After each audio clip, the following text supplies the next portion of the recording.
खासदार संसदेमधला गदारोळ आणि त्यानंतर खासदारांचं झालेलं होलसेल निलंबन तसंच इंडिया आघाडीचं जागा वाटप या पार्श्वभूमीवर काँग्रेसची एक उच्चस्तरीय बैठक दिल्लीमध्ये सुरू आहे।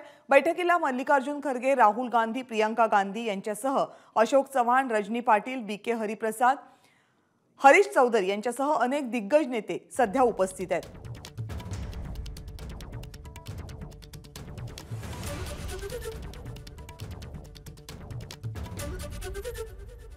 इंडिया आघाडीची एक बैठक नुकतीच पार पडली, ज्या बैठकीला इंडिया आघाडीमध्ये सहभागी असलेल्या जवळपास सगळ्याच पक्षांच्या प्रमुख नेत्यांची उपस्थिती होती आणि त्यानंतर पुन्हा एक बैठक होतीये।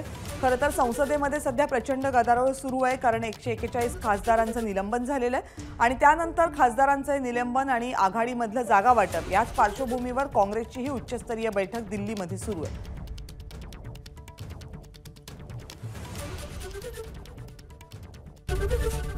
एबीपी माझा, उघडा डोळे बघा नीट।